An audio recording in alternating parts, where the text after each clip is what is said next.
Hello ladies and gents, Ghost here, welcome back to another video. So data miner Temporal has found some new references, presumably in Battlefield 2042's game files, that point towards several fan favourite weapons making a return to the game, most likely in the form of good old Portal content.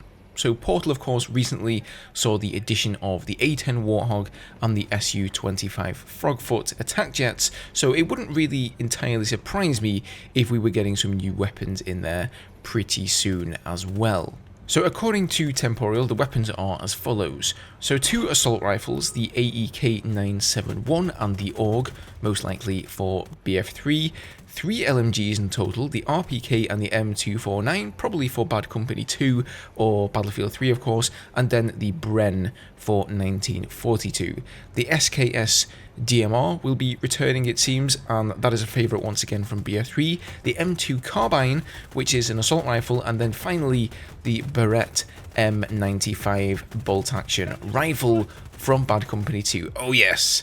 Everybody's favourite. The sound that thing made in Bad Company 2, whew, man, I was blown away, quite literally, by the sound design in that game. I really wish that kind of sound design would return, in fact, but that's a topic for a whole other video.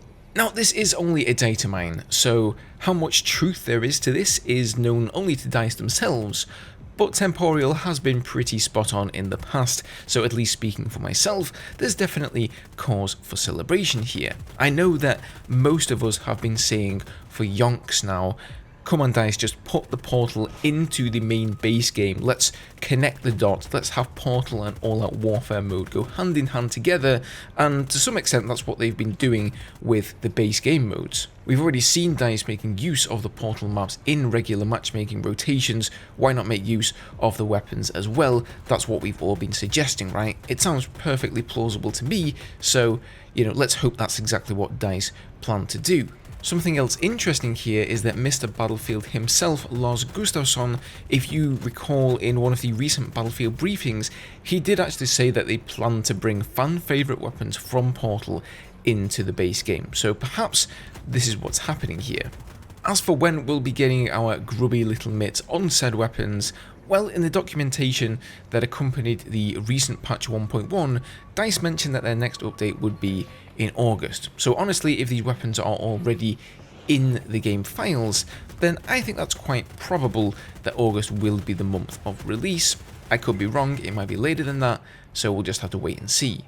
Okay, so let's talk about specialists for a moment. Those of you who've been keeping up with the relevant news will know that one of the aspects that DICE is undertaking in sort of revamping Battlefield 2042's theme, the feel of the game and how it plays, is not just the specialists, the technical aspects, like putting them most likely into class systems, although we haven't heard anything about that yet, but also their aesthetics. And indeed, in one of the recent posts, we did get some new voice lines for a couple of the characters.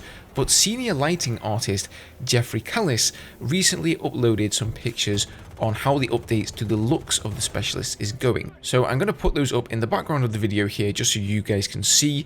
I think we've got almost every specialist here. Maybe we're missing one or two. I can't really list them off the top of my head, to be honest to you.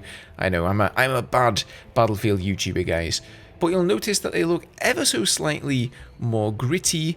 The thing that strikes me the most is their pose and their facial expression. They're not beaming from ear to ear like that stupid idiot Angel was when the game released. He's much more serious now.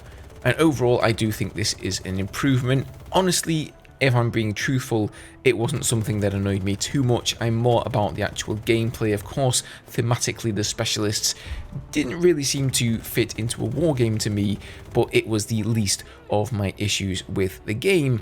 On the other hand, like Ass Tactic Viking said here on Reddit, they still look like a bunch of wankers. So perhaps that's your opinion as well. Do you agree with Ass Tactic Viking? Let me know down below. That's about going to do it for this one today, folks. Hit that like button to appease the algorithm gods. That'd be highly appreciated. And feel free to subscribe to give me a warm, fuzzy, tingling feeling inside and save some puppies. And I'll see you next time.